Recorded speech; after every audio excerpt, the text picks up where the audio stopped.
Hello, everybody, and welcome to Cinema Savvy. It is myself, George, joined once more by Tate, and introducing Nikolai to the channel for a very special discussion because we are, of course, talking No Time to Die. It would have been released 1 year ago tomorrow, and its world premiere was 1 year ago yesterday. So we're right in this lovely little sweet spot as we enter the last, well, we're into the final week of this 60th anniversary celebration. So there's a lot of Bond hype at the moment. I hope everyone's excited.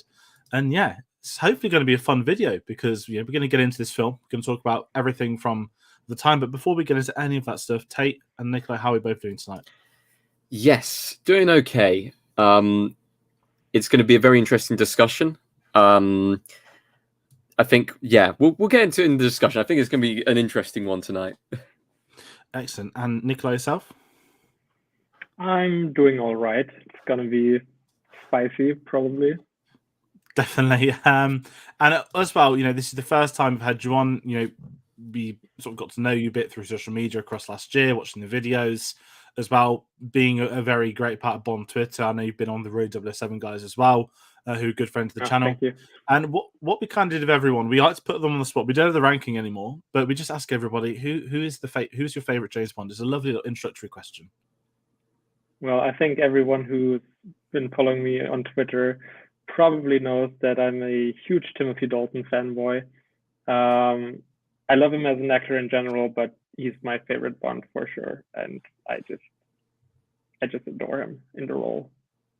Excellent. And we're going to talk about the auction a bit later on. Really random side piece, but we had, of course, a Timothy Dalton signed tux that ended up going for 25,000 yesterday, which is incredible. And obviously, It was a charity auction. We'll get into that a little bit later because it was very No Time to Die centric themed. But before we start getting into a lot of stuff, we're going to ask everybody at home, please do comment your thoughts on No Time to Die. It's been a year now. We had the discussion before. There's no such thing as a spoiler because we're 1 year on. Comment free will. The ending, James Bond died. It feels weird to say it still at the start of the video.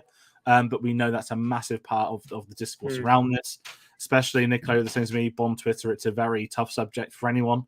And if I'm going to be blunt, I don't think there's an incorrect answer on the conversation. I think that's all part of the charm of it. But alongside that, if you're a fan of James Bond, please, you can consider hitting the subscribe button.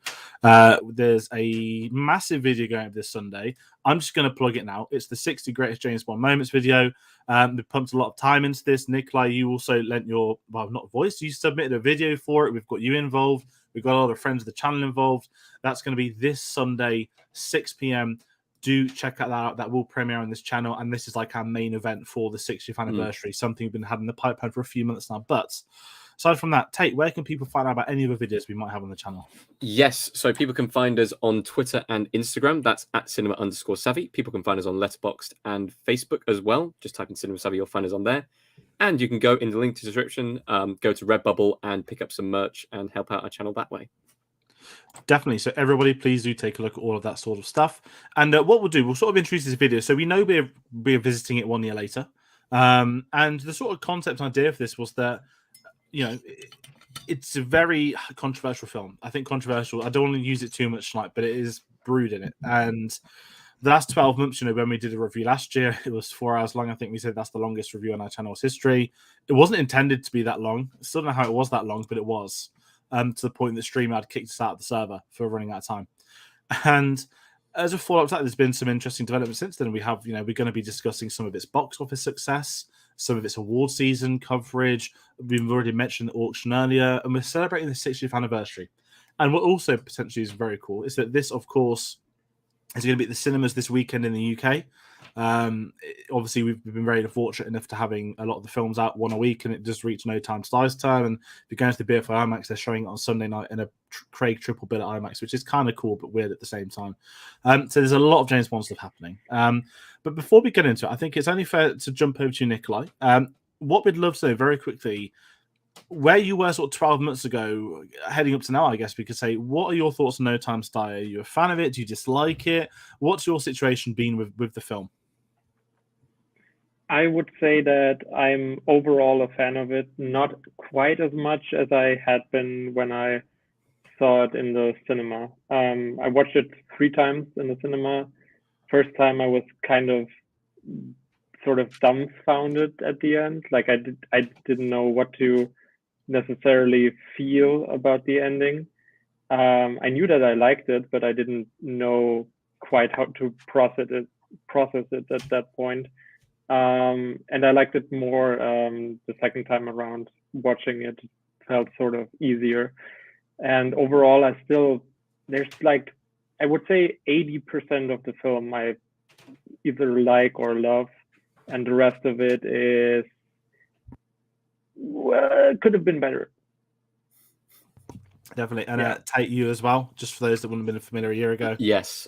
So a very quick thing. Normally, whenever we go into these, we kind of look through the IMDb synopsis, and whenever we do our reviews, we always go onto there. It's always good to have IMDb up, just so that we can just see the cast members and just have a visual representation there. I went onto my IMDb today, and I rated the film at the time. I rated it 3 stars out of 10.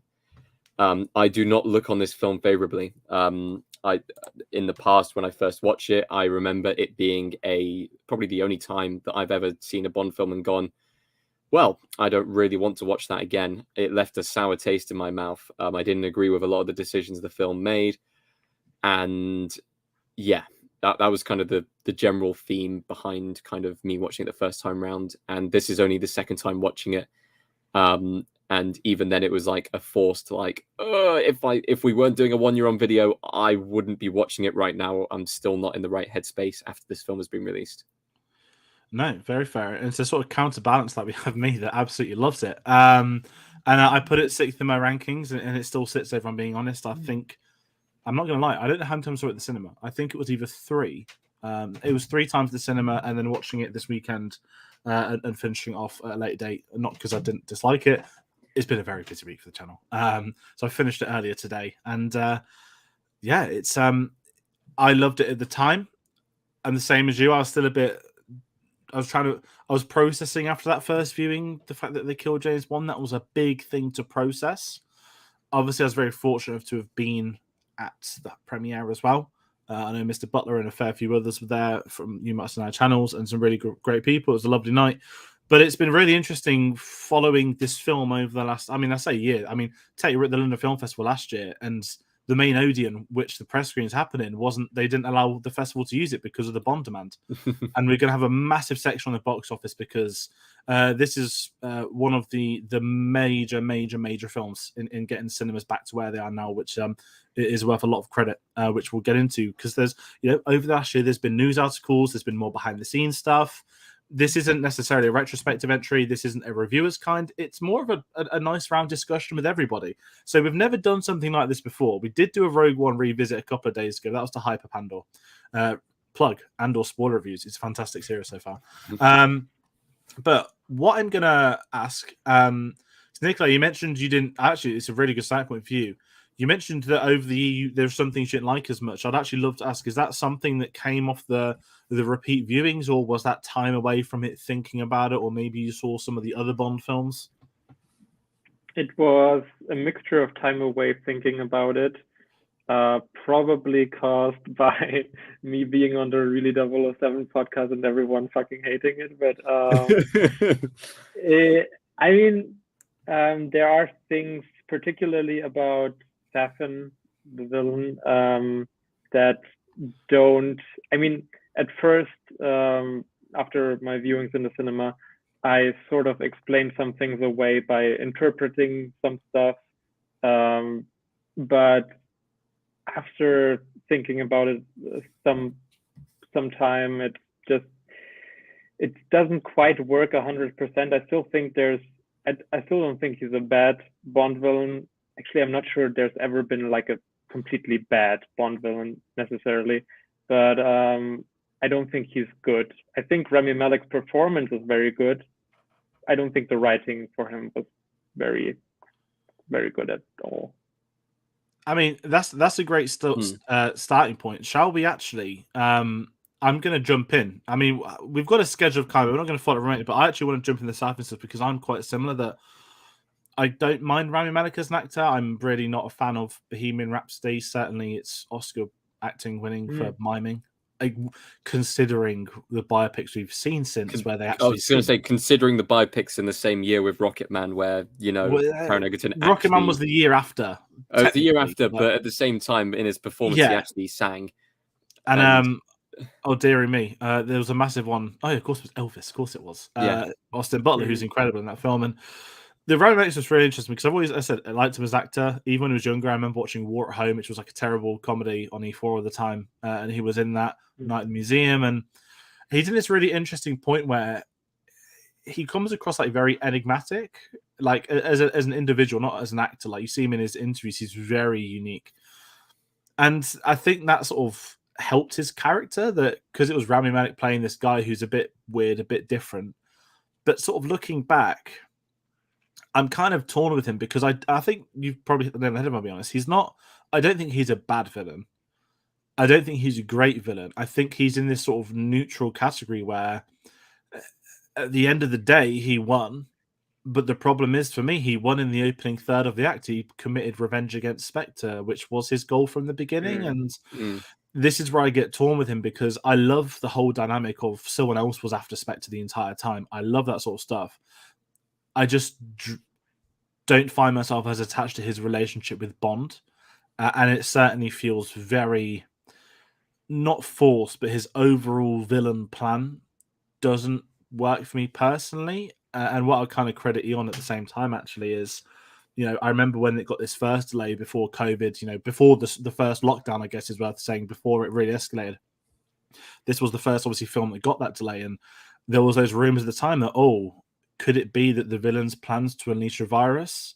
And obviously it was. And even I remember last year at the cinema, there were a few people, like, for example, my mom, it's not much of a big deal, but this was the first film she saw post-COVID. And the only other film she's seen since at the cinema is Top Gun Maverick. And we'll probably talk about demographics after. There's obviously, me and Dad have been loads. And it's really interesting. And I think this is where the deterioration for me mainly comes, is actually Safin.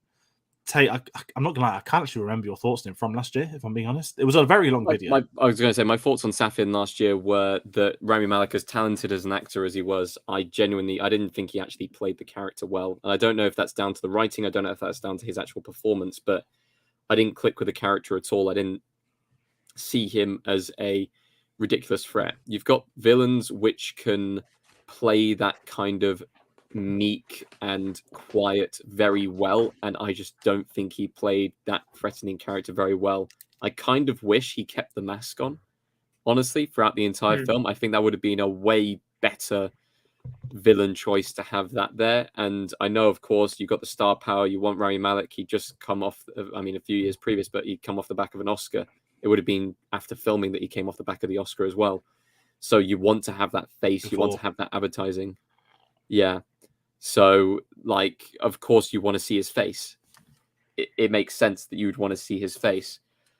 But as far as his motivations are concerned, it seems like his story is pretty much wrapped up by the end of like you said, by the end of the first kind of third of the film.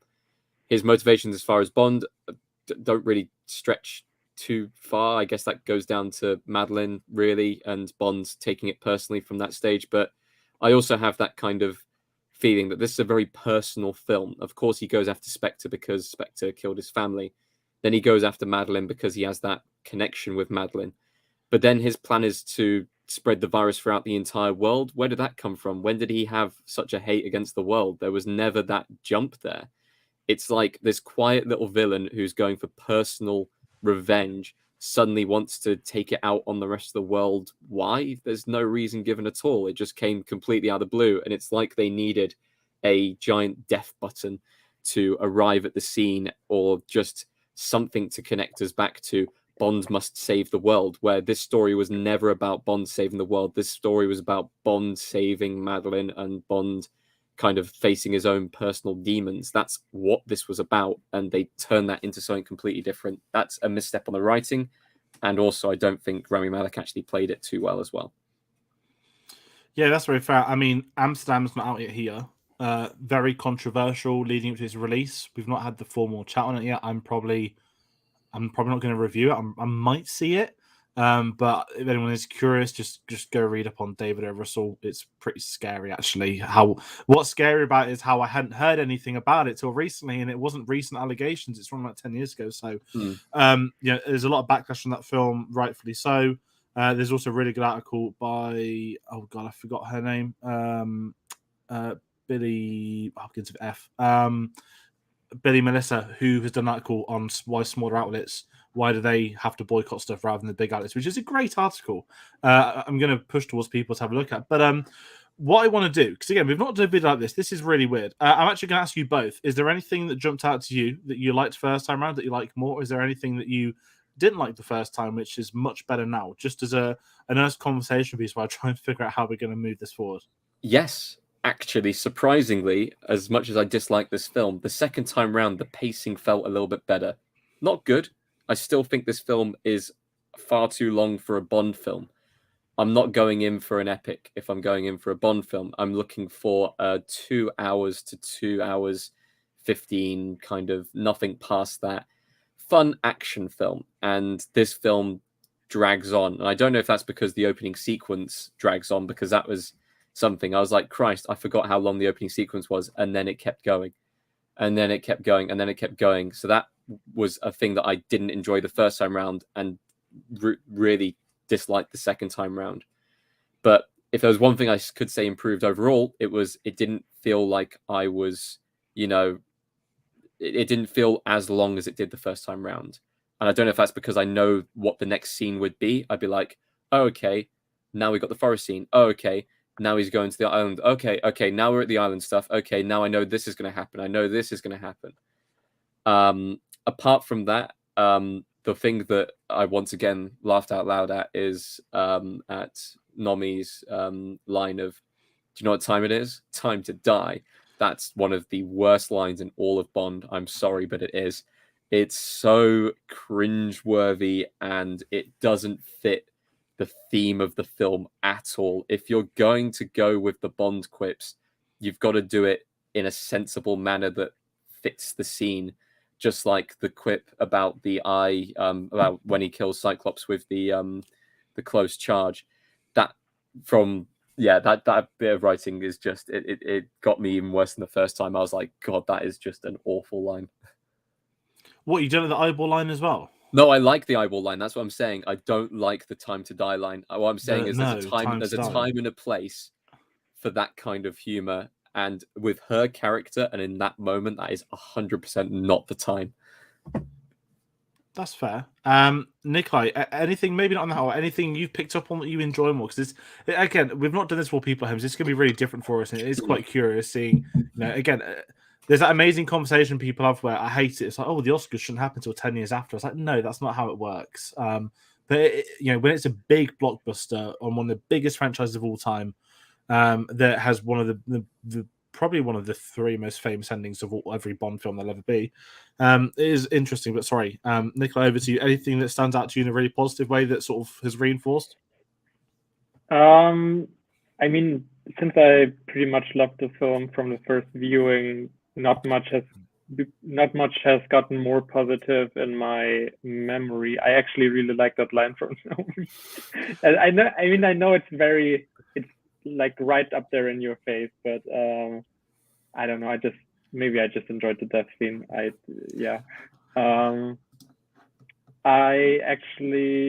would say, if anything, the title sequence probably has gotten better for me with time. At first, I like the song by Billie Eilish, obviously, but it was a lot to take in on the first viewing, and as I've gotten to watch it more, it's probably one of my favorite title sequences by Daniel Kleinman. Yeah, it's very interesting actually, because Daniel Kleinman is one of those, like, I feel that if you've heard of him, you know why, because of the incredible work he's done on these films. And if you haven't, it's a name that everyone not should know because they believe that. But I'm just going to do a lovely reference to Bond A to Z, who covered him very well when they got to K, when they were covering that point. And I think that's a very good point. So, like the title sequence. Even I remember the first screening when the dots started appearing. I was like, "Oh, we're getting the Doctor No dots." Like they've really gone for it this time. And kind of what's scary is obviously this film wasn't designed to be released at the 60th anniversary. No, it came out on the 59th anniversary. But without COVID, this had no intention of being an anniversary film yet. I would argue, as a completely off tangent, this would have made a fine anniversary. I.e., there's a lot of I hate the Easter egg conversation, but there's a lot happening in this film, and there's nods of the head to previous Bond films. Obviously, On Her Majesty's is the main one that everyone will go to for literal reasons, for using of the soundtrack. But it's really interesting. This film feels like a farewell stint on the character of Bond, and I think they handle a lot of that well. How do we feel? I guess all of us, we'll get into some technical behind the scenes stuff shortly, but how do we feel? We're at the 60th anniversary. We're discussing this. I know it's only been a year, and obviously, the second shortest film is 6 years. But how do we feel with this on the anniversary year? Like, throughout the year, there's been a lot of anniversary stuff happening. How does it feel potentially ending on this? Obviously, none of us are watching at the cinema. This is before the screening start. But how do we feel with this, like being the closed book at present? In heading into an unknown future is probably an easier term. I don't like the idea of it being a closed book. I don't like the idea of Bond ever being a closed book.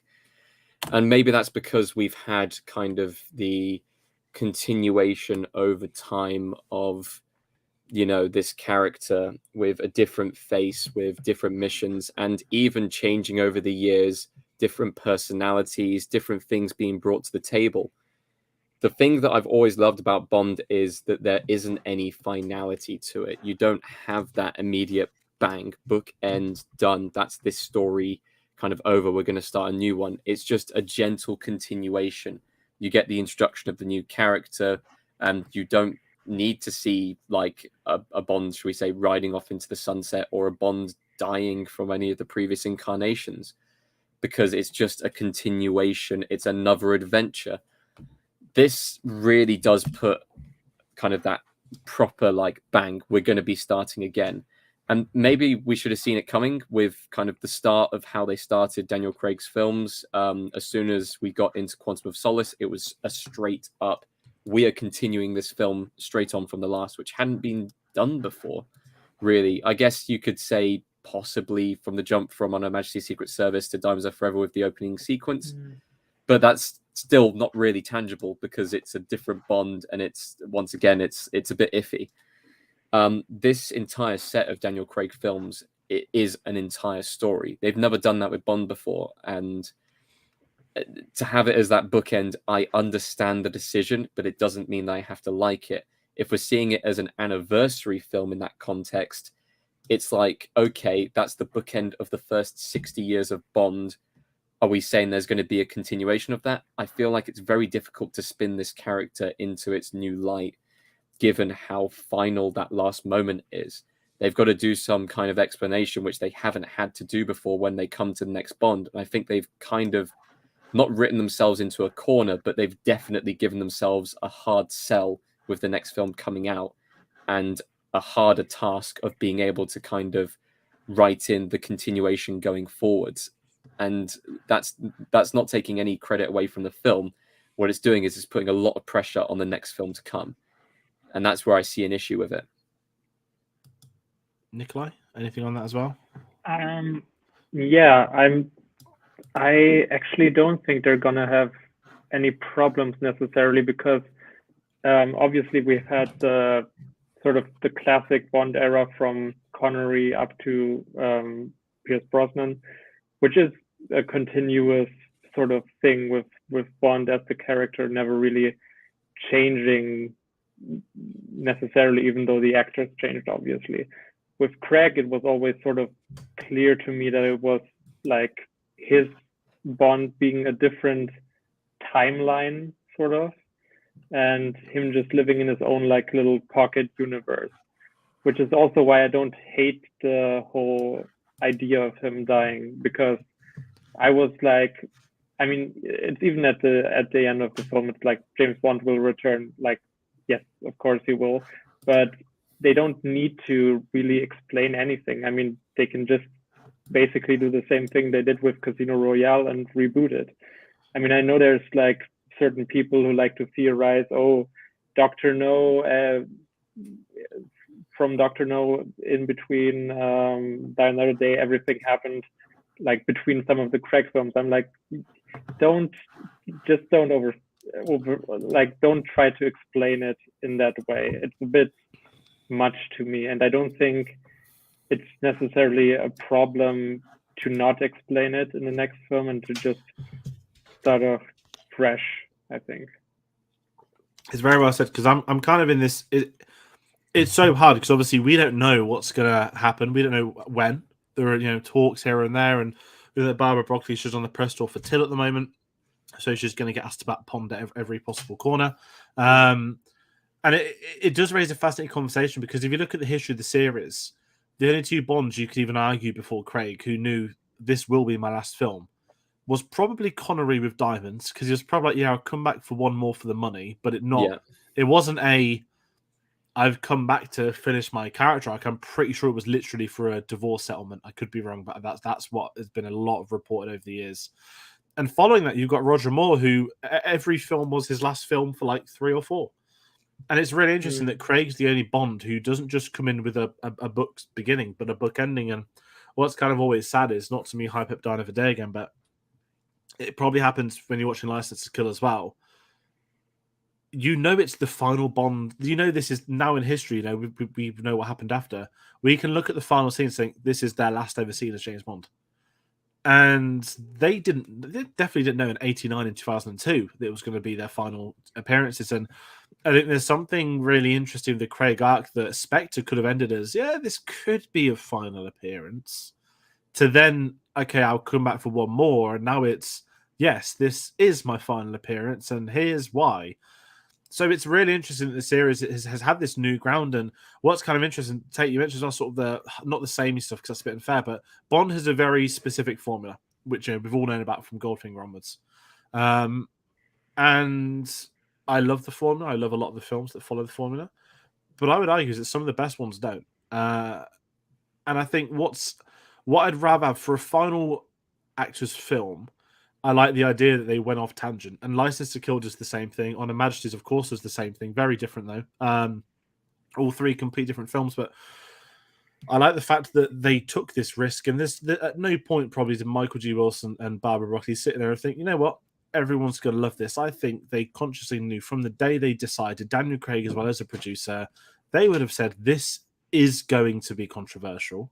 They're not going to hide from it. And to be fair, they didn't hide from it. They didn't leave it ambiguous, like a Dark Knight Rises. Did he survive? Didn't he survive? How did this happen? It is a straight up explosion. Yes, we saw him get blown up and the island to follow it through. It's a really interesting mechanism for it. And I guess how I'd kind of end this little mini segment, because we want to look at some of the box office stuff, is, if I'm being honest, and Tate, we've recorded the 60 Greatest Moments video, and we might discuss some of it.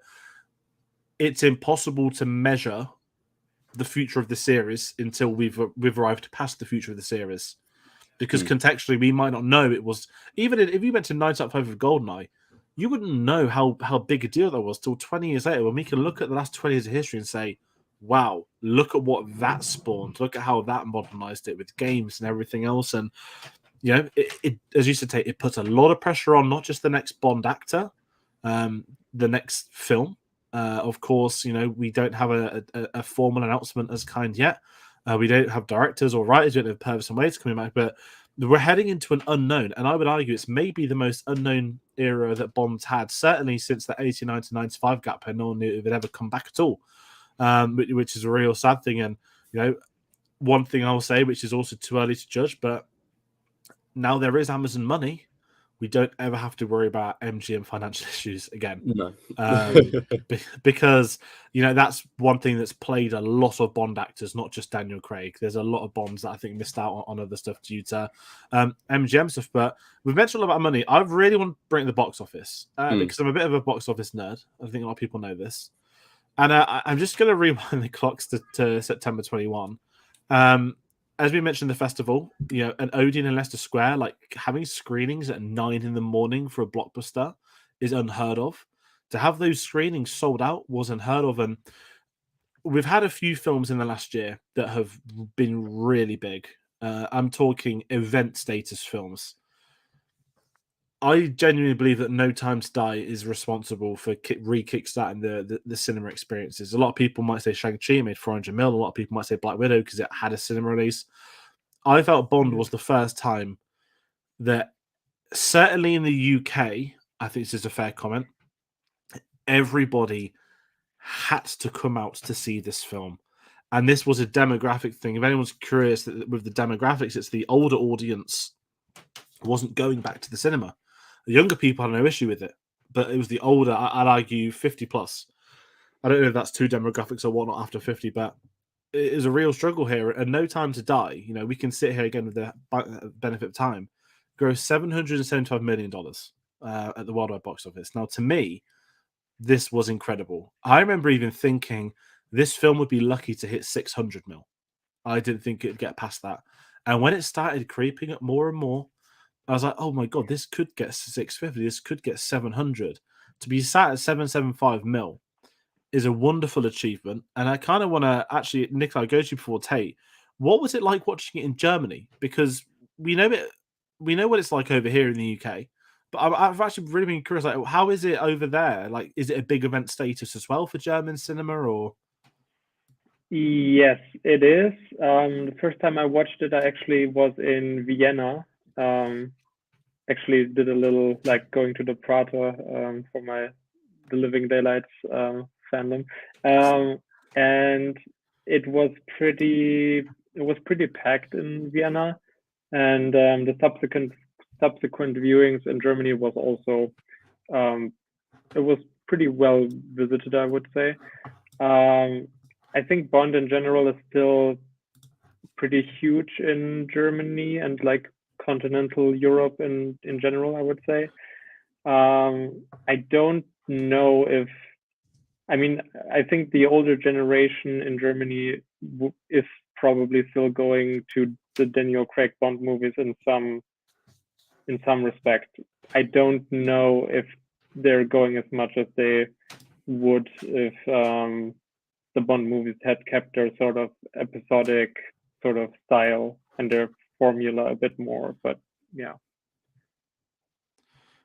Out of interest, Nikolai, did you, because you'd seen it a few times in both Germany and Vienna, from my experience of seeing films in Germany, I know for a fact that they do a lot of dubbing over there of the films. Did you watch it dubbed? Did you watch it undubbed? And was there a difference between the two when you watched it?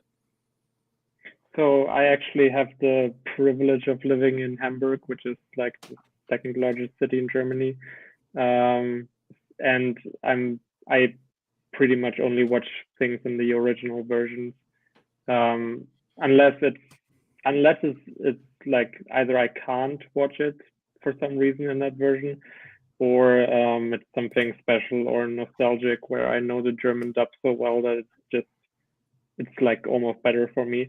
No, but I watched it in the original version all Okay. 3 times. Yeah. And you mentioned Hamburg. Sorry to put on the spot. I remember you went to the Tomorrow Never Dies hotel, didn't you? I feel like, or you've done photos outside of it before. I feel we've had this. I've done photos outside of it. Yeah, it's actually it's on a very sort of typical like going for a walk sort of lane in Hamburg. So I usually pass it by. Excellent. Sorry, I just love any chance to talk Brosnan. I will. Sorry, I'll move on from Pierce. Okay. If anyone's curious about this box office, what we'll do, we'll just look at some of the, I hope this doesn't sound bad. I'm not including the Chinese box office films because everyone knows there's like gigantic question marks around them of how they run their numbers. So we'll ignore what's reported. But last year this made 774 mil. And the only other American, I don't know what we call it, Western sounds really weird now. I just want to say that. Spider-Man, of course, made 1.9 billion. It's the 6th highest grossing film of all time now, I think. Yes. And of course, we know that was December. Everyone saw it, and it didn't stop.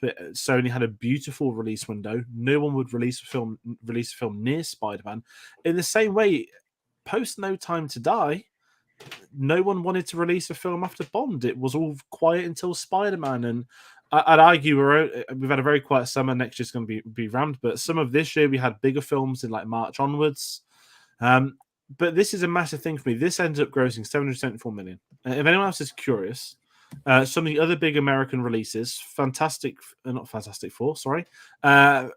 Furious 9. Oh yeah, 726 mil. Venom: Let There Be Carnage, 506. Godzilla v Kong, 470. I mean, this is like almost doubling the ones below it, which is incredible. And again, that Spider-Man figure is not to be sort of scoffed. That is an insane number. I know it's had a re-release recently and it's made like 20 mil or something.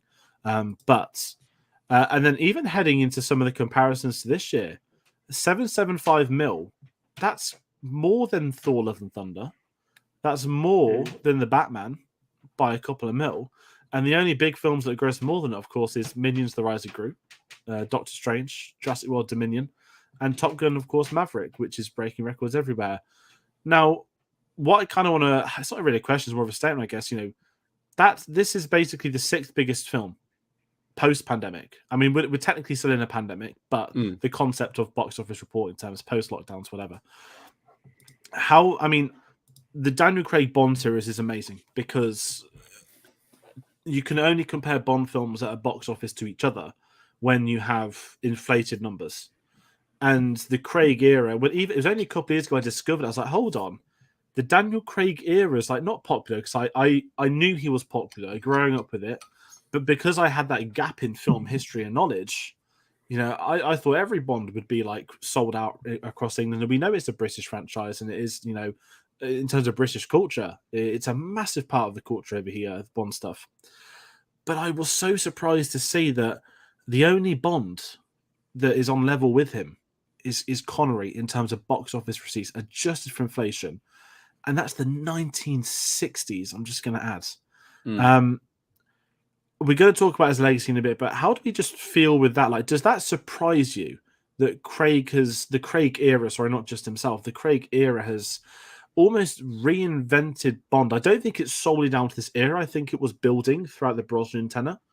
But how do we feel with that? Like, are you surprised that this is outgrossed films such as a new Batman film, such as Thor? I mean, that's more down to Thor's box office being disappointing, if I'm being honest. But how do we feel with just those numbers that we're here a year later and they're still pretty exceptional numbers? Yeah. Even if I dislike this film, I have overall generally quite liked Craig as a Bond, and I think that's been apparent from the start that he's been well loved between everyone.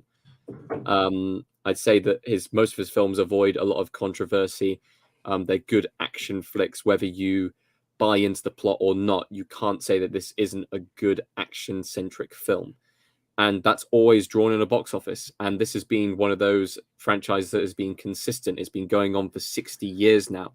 No film franchises can really turn around and say they've been going and releasing things this long. I think the only one that actually compares to it would be the Carry On series, which was going for an incredibly long amount of time. But that has a very different draw in the box office. This is an action film franchise. And as soon as Craig came in as Bond, he reignited a love of this genre of film, of this character for a newer generation. And I know that we jumped on George, at least, with Brosnan, and that was kind of really our first bond between the two of us, to actually kind of have as they're getting film releases and stuff like that.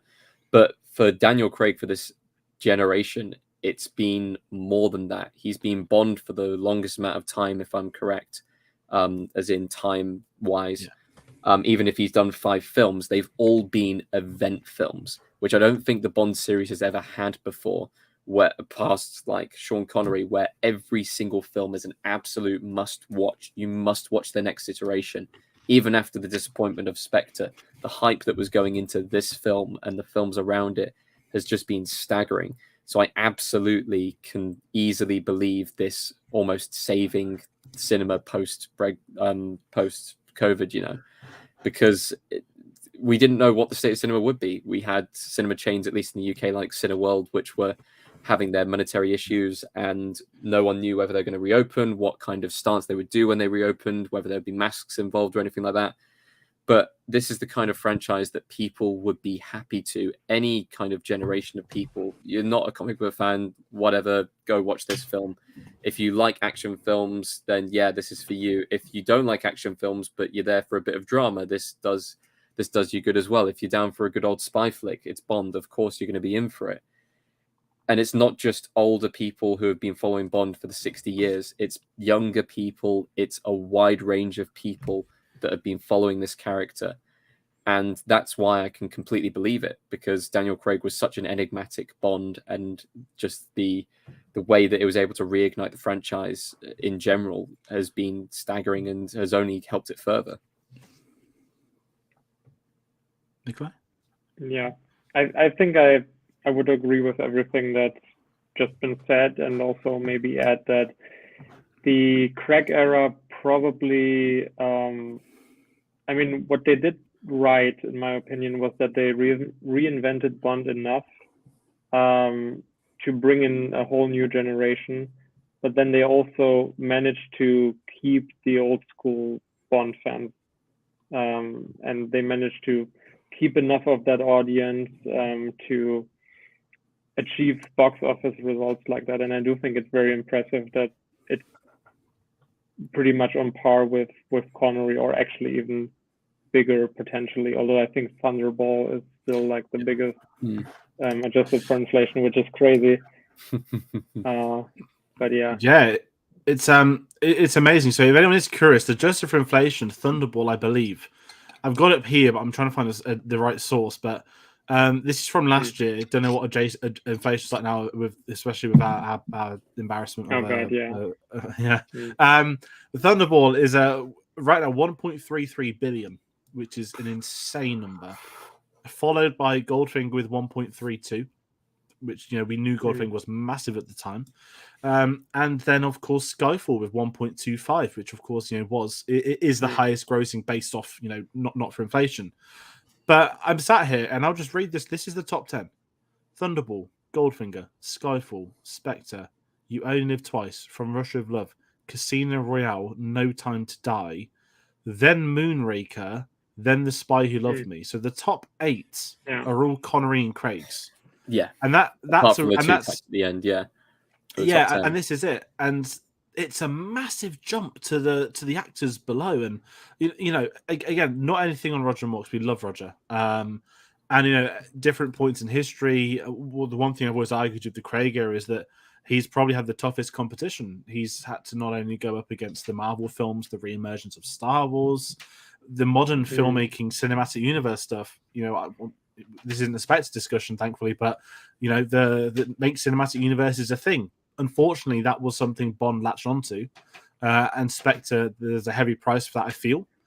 But what's always interesting is that a lot of casual people I know that aren't massive Bond fans, they quite liked Spectre, and even No Time to Die, to a point that, okay, it's Facebook, but when you get randomers commenting on news articles on there, and whenever you get the Bond stuff, who's the next Bond? Of course, you get the twatty comments, not woke, not that nonsense, or that's nonsense in seeing those comments.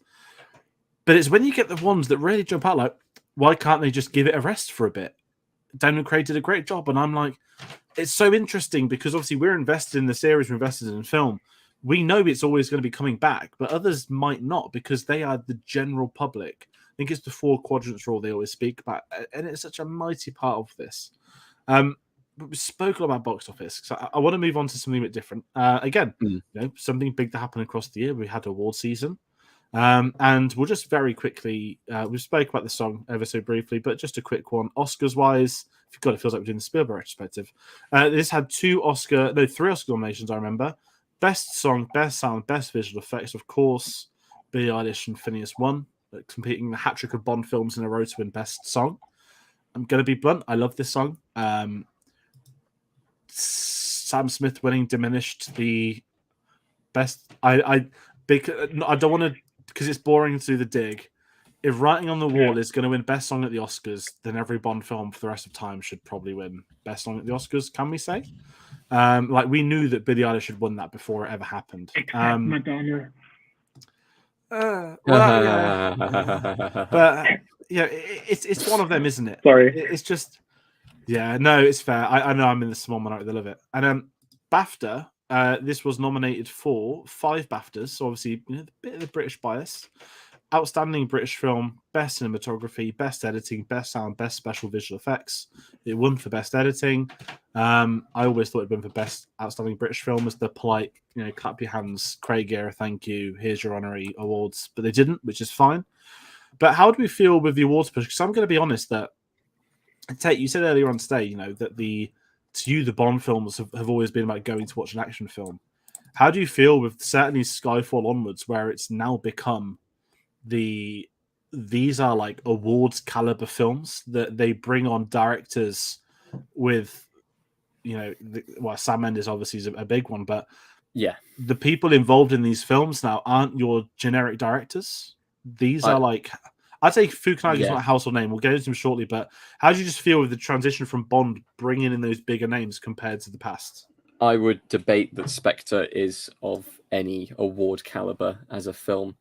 The only point you could say was it's a visually stimulating film in that sense, and that's the only thing you could go for. It was made in that regard. Like, as what I meant, was like having like Hoyt van Hoytma and bringing in like names. So, more so than... by bringing in names into the franchise, it's definitely changed the dynamic of it. I'm surprised they didn't do that sooner. And I like small changes like that. I like little adaptations that the franchise is able to make over the years. And this film goes in there as well. Kerry Fukunaga had a good track record coming into this with True Detective, a very well-received show. So it was good to bring in another name. We can talk a bit about kind of his controversies and stuff like that. And absolutely, it's damning to kind of say what he's done is not right, even slightly. I'm not going to delve into stories too much. Just I don't agree with what has come out about him. But what you can say about him is that he is a very talented director. And as much as I can dislike the film for its plot, you can't really fault it on its direction. You can't really fault it on the way it's framed and the visualization of the film itself. And bringing in a person like that, who has that kind of experience and who can take the franchise in a new and exciting direction because of that, you have to applaud the team behind that for that, the producers, Barbara Broccoli, everyone behind it, who's going and picking and choosing the different elements to put together for the film that can elevate Bond to the point where you can say, oh yeah, it absolutely deserves to be nominated for this award or this Oscar and stuff like that. Because Bond has been a franchise that has been, for a while now, always been seen as like the kind of, oh, it's the summer blockbuster film. The summer blockbuster film will never be awarded an Oscar or even nominated for an Oscar. But over the last few years, and I think possibly since kind of films like Skyfall, Mad Max Fury Road have come out, people have started to realize, oh, these summer blockbusters are actually made quite well. We should actually start awarding them for that effort. And Bond as a franchise should be a pioneer for that. It's the perfect pioneer for that. It always seems to put out very high quality films with very high levels of sets, very high levels of acting, maybe not very high levels of acting on all the board, but it's all elevated and they always try and outdo themselves. And it's going to get to the point where once you start outdoing yourself, you're like, it's going to be one up to the next film. Wow. And it's been nominated for awards. It's a snowball effect. It's just going to keep on going and going. And dare I say, that's why probably Sam Smith got nominated and won for Writing on the Wall, one of the worst Oscar decisions, I'd say, in recent years. Because like Adele had set the benchmark and kind of put that out there with her Bond song. And it's like, oh, Bond songs are good. Oh, yeah, they always have been. Oh, we got an award for that. We should give the Bond films that. My brief talk on Billie Eilish's Bond song, it has deteriorated on my list over time.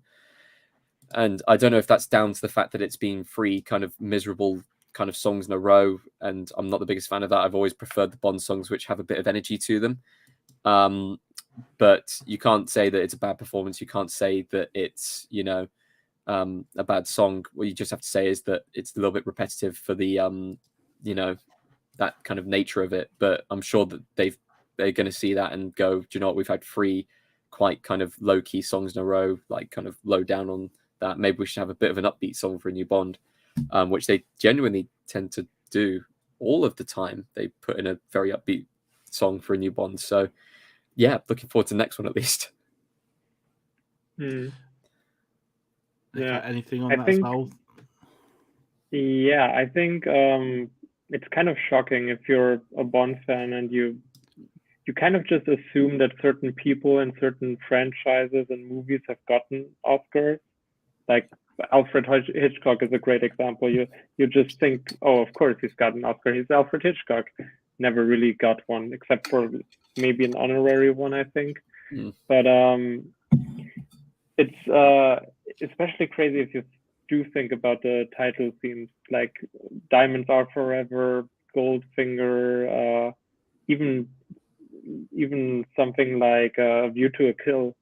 Like I'm not sure what other songs came out that year for movies, like what original songs, but I'm sure could have been a contender. And it's really interesting that it only really started to go back with Skyfall. It's sort of like Skyfall was the movie that really woke up critics and the Academy, it seems, to Bond deserving recognition at the Oscars. So yeah, very happy about that. Yeah, Skyfall's just incredible in right. I think that's the film that forever etched Daniel Craig's Bond as like he's up there with the others now. It's that third. I mean, some actors can do it in less, but when you get into the third film, that's when they're going to come into their stride, come into their own. I just want to quickly bring. We've got a couple of comments. We've got Travis in the chat as well. 1 year on, the film's fallen pretty damn far from me, sadly. I saw like the concept of the villain, but they didn't do it right and ruins the choice with 2 Dr. Shatand. Don't think we'll ever get a Shatand ever on the big screen, only because modern day you're not going to be able to call a character Shatand on TV. I remember being the rumor for the production title, and then we started working on it. It was just B25. I was like, you're not even trying to hide what film you are. But all you had to do was, send out B25, and everyone in the world knew what film that was. But no, we spoke about Saf and Travis. That was a good discussion. We've covered a couple of big ones. Sorry, very quickly, just bouncing back to the music, because that was a very interesting point about the winners of the Best Song Oscars. It got me on a train of thought. I was like, yeah, like why hadn't they been nominated? Why hadn't they got in? And just from a genuine just look in, musicals were very popular back then, and therefore every single pick was from a musical. Every single one. Interesting. All the way up to the point of when you're getting into the 80s, you start to get more kind of songs that are made for the film. We're talking about songs like Ghostbusters and like, which didn't actually win that year, but you get more of those kind of songs in. Back to the Future, Power of Love also didn't win. Top Gun, Take My Breath Away won, but that way it was one of the first ones where it wasn't from a musical that actually won. So that started to happen. Top Gun song either. I know. It started to happen more towards the 80s, but even then, musicals have dominated that category for a very long amount of time, all the way up until kind of, you could say it all the way through into the early 2000s, all the way through pretty much every single time it's a musical number, or recently animated films have had a good shout at getting, their pitch through. And I don't know, would this film have won if Encanto had actually nominated the correct film? Because We Don't Talk About Bruno was so popular and didn't actually get nominated for, I can't remember what the reasons were. They were only able to nominate one song from that film. I genuinely think submitted the wrong one. They submitted it before the film to come out, didn't they? Yeah, Los Orgasmos. Considerations happened so early. Yeah, they did. I actually love that song though. If they'd have nominated that film song, I think that song would have won, which is crazy. No, I don't think anything was going to stop the Billie Eilish train. From a critique standard of she's one of the biggest artists in the world right now. The song came out 2 years ago. Oh, look, Hans Zimmer's doing the backing music to it. I think the Billie Eilish was locked on for that win. You got to think. I mean, we hit 1 year bias, later. Though it's voting nearer the time, and it been out for a while. Recency bias. The song had, but the film was still big. But and also it was that. Oh, look, it's the last Craig film. Give him best song. And that's that does tie into it. But Billie Eilish is really fast. I mean, what I will say, okay, we're here 1 year after, and we would have probably had this last year, but I feel that one of the blessings of this film is that I don't want to say they're lucky that Billie Eilish has got bigger, but she is certainly heading into September 2021 compared to, was it February 2020 they released the song originally? in that year and a half, she has like just grown in popularity and stature. I know I used to do the whole memes of the bad time or bad thing song, whatever it was, I'm a bad spy. yeah, her career trajectory has blown up. And I think that also had a mighty hand in it, that she'd become this household name, and it is really interesting. But we've got Matt Zell, the sublime Johnny Marr on guitar. Exactly that. Johnny Marr and Hans Zimmer is an incredible collaboration that we haven't seen before. What I'm going to also sort of move on. So we've had a really good discussion so far, guys. It's going to be really weird. So we spoke before we get to Craig and the death, where we have the big conversation, because I know we've got Travis commenting on, which we will bring them at Travis. Does anybody want to speak about any of the characters that they've maybe enjoyed more or enjoyed less? I kind of want to flash through them realistically, because I don't really have much to say on all of them in general. But I dislike Madeline as a character, have done since Spectre. I really don't enjoy her as a character at all. I don't think that she is I just don't think she's a very convincing Bond girl. And I know it's a breaking of the trend. It's like the Tracy thing. It's a Bond girl who James Bond can actually fall in love with. And I liked Lea Seydoux as an actress. This is a really difficult one. But for me, I just don't get that connection with her and Bond. I think that Bond has had better connections with other characters over the time, especially with Daniel Craig's Bond. He's had better connections with other people. And I don't like the idea of Matilda in the first place. I think Bond, he's a spy. Sure, he sleeps around a lot. Yeah, sure. But there are two things that Bond should never do or have, and that's have kids and die. And that both happened in this film. And that really kind of ruins that whole idea behind Bond, that kind of initial thought of what do you think of when you think of James Bond. He is a character who travels the world, kills the bad guys, gets out of every situation, and then ends up with the lady at the end. That is the formula, and I feel like they properly broke it there. MI6, it was nice to see them getting a little bit more character development. I don't know if that is so that they can leave doors open to open up TV shows from Amazon from these characters. Who knows? But I enjoyed the fact that we got more from M, from Q, from Moneypenny. As far as Nomi being the new 007, she is easily the best character equal par to the best character introduction. We'll talk about my favorite character introduction a little bit later on, but I really enjoyed her character. I think she absolutely smashed it. I genuinely do. And I know that she got a lot of backlash going into the film, and I know there was a lot of rumors and talking around and stuff like that with some of the leaks. But she absolutely doesn't deserve it, because she really did set the tone immediately. You knew she was the 007. You knew she was that kind of agent. Fantastically played.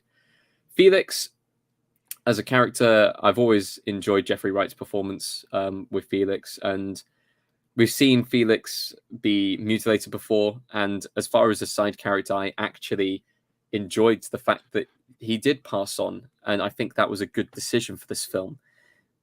Because he is a support character, and that for me, that was fine. I think he went out on a good high, and it gave Bond some motivation later on in the film, which was a driving plot point.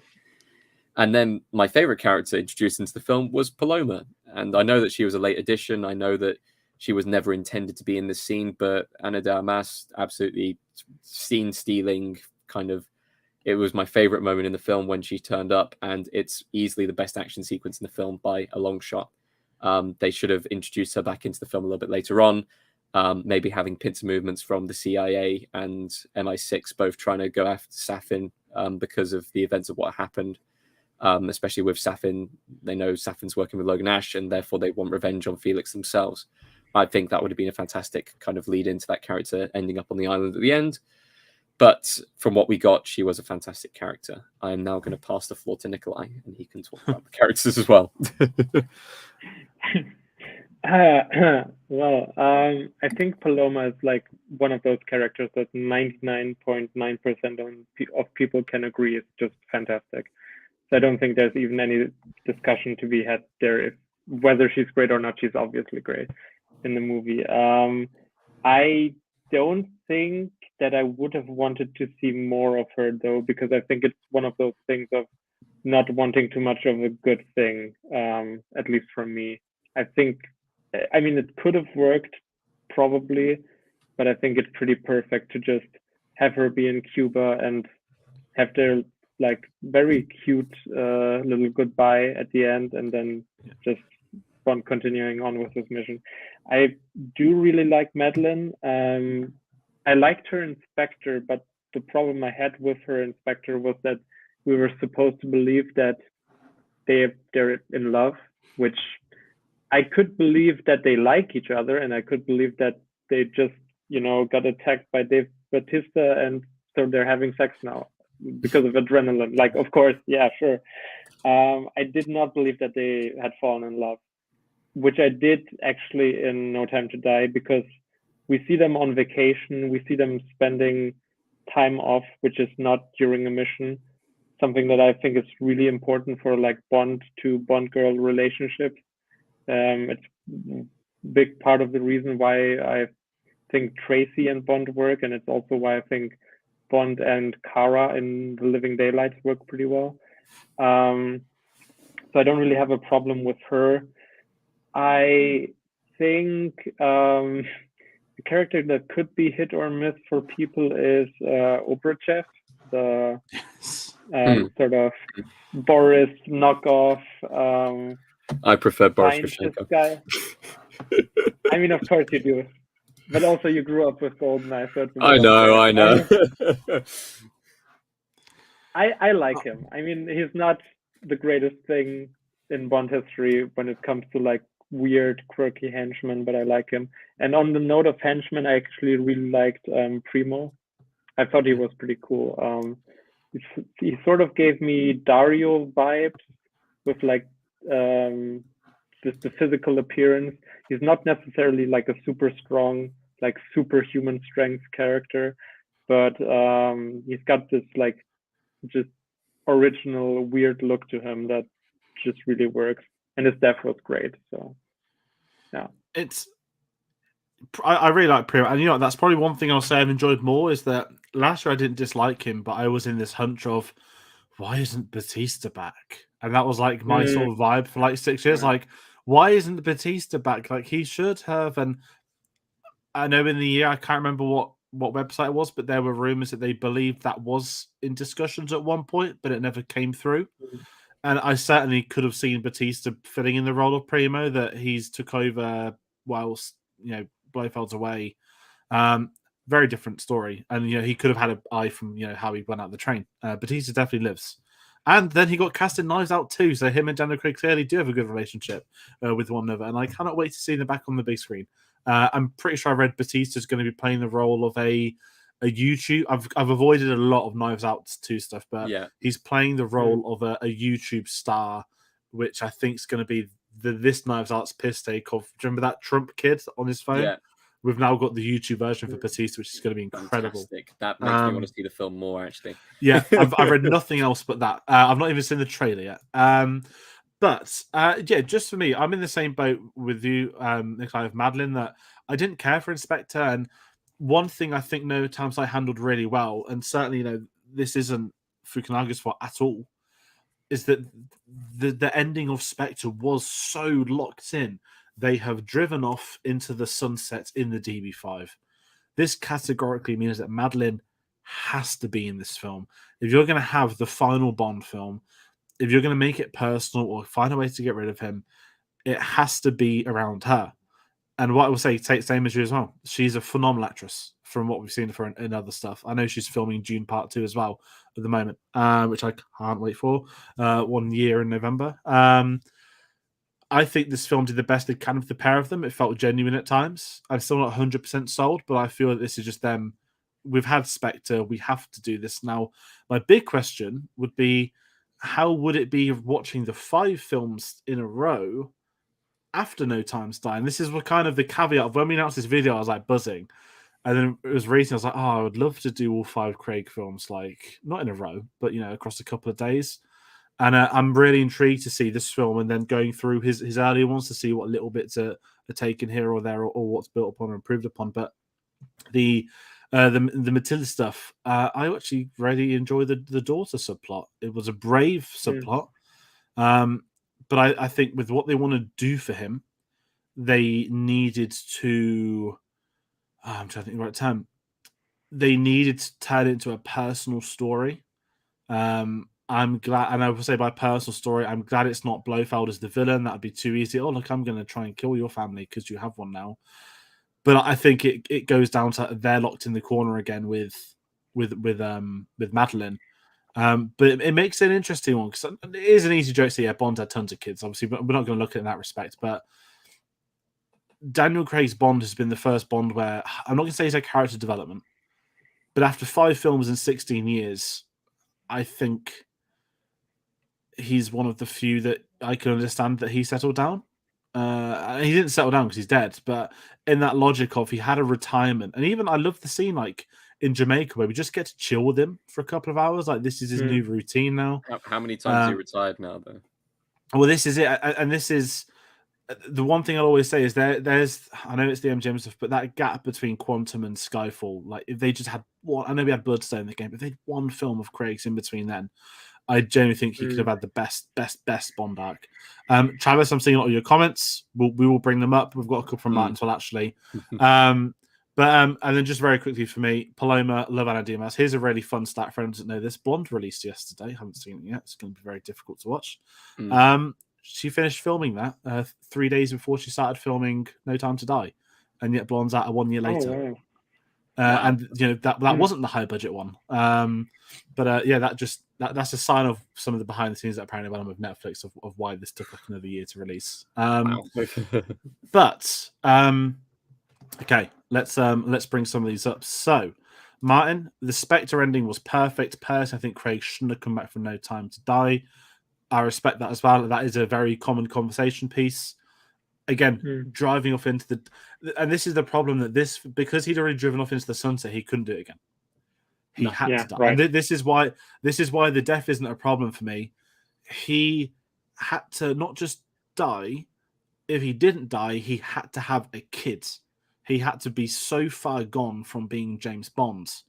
You had to see it, and it's only because they'd already done the retirement in the last film, and it's a very tricky thing. And even the opening pre-tart sequence, you know, we get the 5-year time jump after.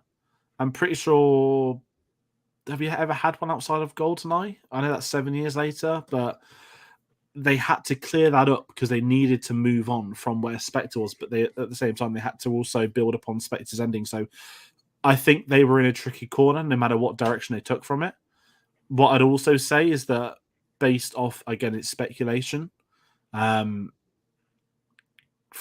understanding is that Craig didn't like Spectre. Well, it's not pretty hard to understand that. You'd seen interviews, but I'm going to make a very weird comparison because the film's not out yet, but I'm going to make a comparison to Indiana Jones 5 that's coming out next year. The leaked trailer's out if anyone's curious, but if The Crystal Skull had, I don't want to say just been a good film, we'll plug the fact me and Tayte did a video recently, had Harrison Ford and Steven Spielberg, anyone else involved, Kathleen Kennedy, of course, is involved too, been happy with Crystal Skull, we wouldn't be having a fifth Indiana Jones film. No. That would have been it. That would have been the farewell. And I'm not here to make digs on that film. And that's why I'm so confident about next year that they would not have been involved unless they are happy with what that film is going to be. And that's personally how I feel with Daniel Craig, certainly. Obviously, we can't comment on behalf of Barbara Broccoli and Michael G. Wilson. I'd assume Barbara Broccoli might have been in the same category because I know she's a very, very big fan of Daniel Craig too. But that's my personal observation. Maybe in the future stuff will come out. Who knows? George, that was the film where he had a kid. What do you mean? Indiana Jones. Well, that kid's not going to be around next year. Now he's got a goddaughter, Helena. But that's not a spoiler. That's official in the trailers and stuff and in marketing, just in case I didn't know. But yes, we won't be seeing Mutt next year, luckily. Very difficult conversation as well. So what we'll kind of do, I'm just going to read a couple of other ones. Okay, we've got Travis talking about the death a lot. We've got a great comment on the daughter, though. I don't mind the daughter. I just didn't like how Madeline acted like it wasn't his kid when it was. And there's no reveal. Safin tells him he doesn't care. I'm with you on that. I think had it just been up front, yes, this is your daughter. We know it's his daughter. It's not. They didn't even make it like a big dramatic thing because I think everyone in the world watching that movie is his daughter. I heard gasps in the cinema at that point. Like, Well, people the were like, gasp for me was when the daughter pops up, not when he's told by Safin, like, it's your daughter. Mm. I mean, obviously, you get all the jokes about Mr. White now, you know, when he shoots him in Casino Royale. It's like, well, I'm going to have your grandchild one day. But can I actually say something about that for a sec?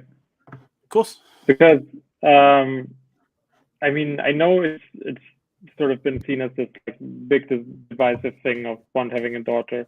But, I mean, technically, it's in the source material, right? Because in You Only Live Twice, I think, was it Kissy Suzuki? What's the name of the Bond girl?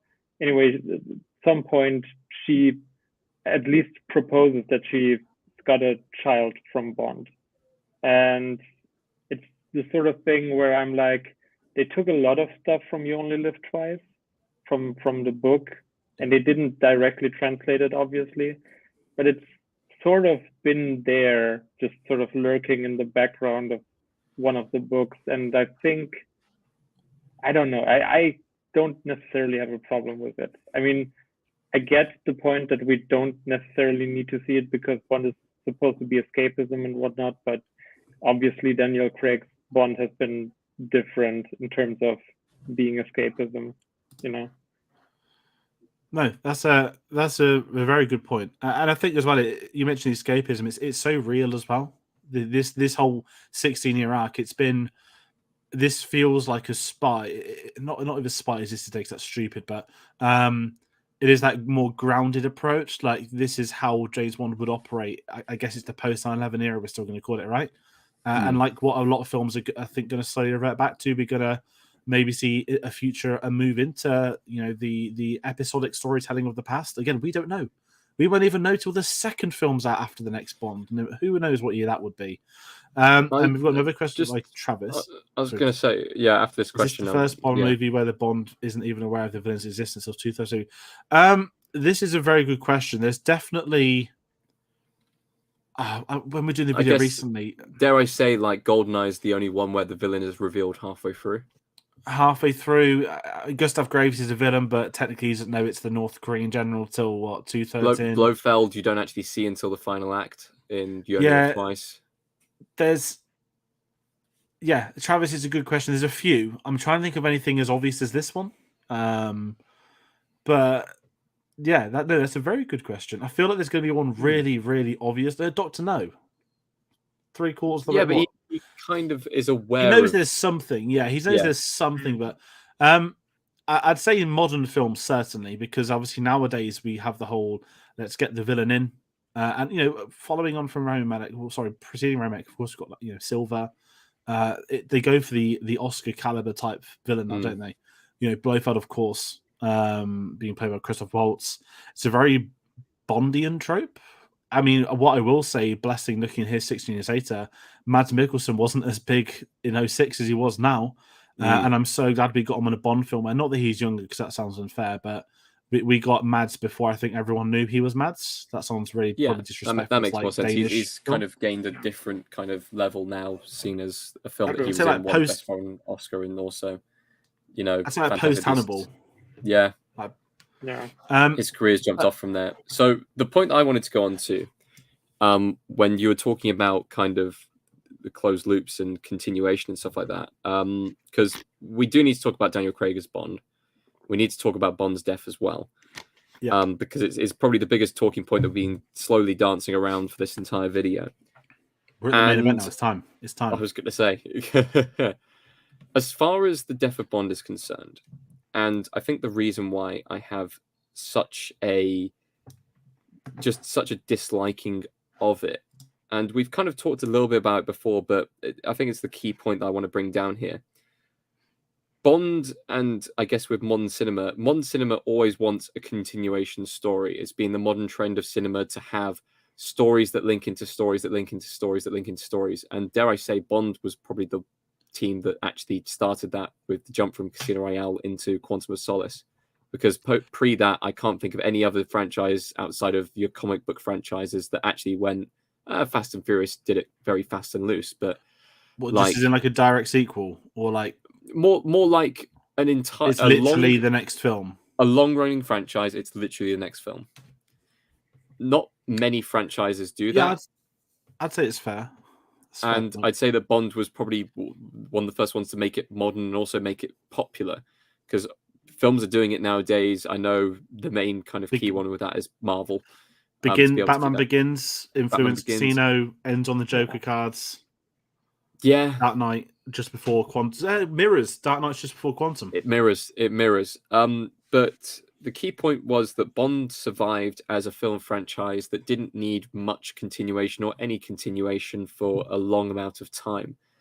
And it seems like with this modern day cinema of a need to have that kind of cinematic universe, everything must have a beginning, all characters must have an end. We've lost something which was this serialized series where you could watch all of the films unconnected in any order. This set of films now, if you want to get the full story, you need to watch all of Daniel Craig's films together, and it has to be a set series. It's like a phase of Bond, which is exactly what Marvel have done with their stuff. I know recently I know a lot of people who have found it very difficult keeping up with Marvel's latest stage because there's so much content out now to be able to track with. We've had Bond for this amount of time before the Daniel Craig set of films, and now we have Daniel Craig set of films, which we have to take, like Nikolai said, in a bubble. And I don't agree with that. I think Bond as a franchise has that lovely, long history of being played out over time. Now, this criticism probably could have come in earlier to the point of when Quantum came out, and you could go, why did it continue on from there? You're making Bond into this very, very short serialized series. It's just going to be a continuation story. But it really doesn't help when you put that giant blocker at the end of this film. Bond dies. And it's not just but does he escape? It's one of those, nope, you see him get nuked in the face. And for me, as a longtime Bond fan, that is watching this escape artist dying. It's like watching Harold Houdini die on stage. It's that kind of level of it. It's the nuking the fridge, jumping the shark for me for the James Bond franchise. And as much as I'd like to look past it and think of it in this own bubble universe, I can't. It's 60 years of Bond. I'm talking about the whole 60 years of Bond. And No Time to Die for me falls into that kind of set of, you've just gone and put a giant big red marker on this film. This film isn't remembered for anything else now other than Bond dying. And that's not a good point that you want to be having there. It doesn't sit well with me. I disagree with that, though. Someone has just spent £3 million on a DB5 from the opening scene for Bond dying. But is that because it's a DB5, which has been famous for Bond films for a long time? No, because it's the literal opening scene, 1 of 10 for the fights. It's a fair point. The only thing we can really judge that, if I'm going to be blunt, is the box office. Why is this the most popular James Bond era since the 60s, which were connected? And in turn with that, my criticism goes back to Spectre. Sorry, Spectre. I don't think audiences are stupid enough to dislike the concept of sequels. I think you can look at the Brosnan as a quadrilogy as their own kind. Dalton are back-to-back. Yes, they're not directly connected. I don't think there's any issue with a direct follow-on. I think Bond would have done it in 1971 had George Lazenby not have quit already. I think that would have been... That's my biggest what-if in Bond history, is the Lazenby revenge film, which we would have had. Where I kind of am with it is that modern audiences, the audience has evolved. It's weird to say they're more intelligent now. I don't want to judge everyone.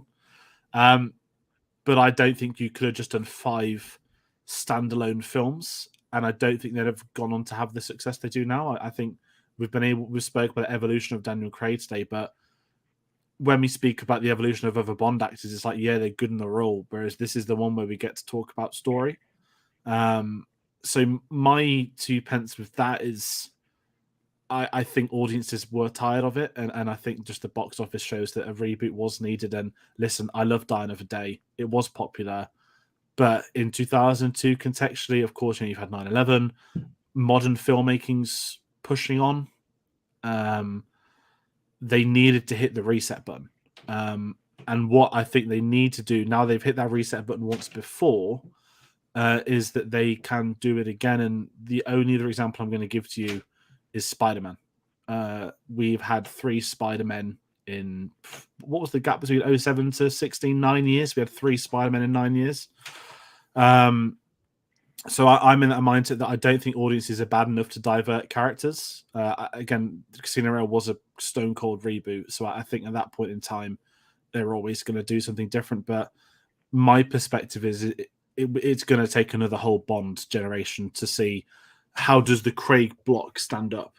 Because if I'm going to look at every Bond whose era's come, I mean, Connery's has George Lazenby, at the end of it before he even comes back, and Roger Moore's got an amazing time. Brosnan's got his 4, Dalton's got his 2, but Craig's is a set era that has a beginning, middle, and end. And I think it's a credit to him that he got to end it. I know I said earlier the others didn't, but it's a very interesting talking point because it is such a mighty part of it. Sorry, I hand over to you, Nikolai.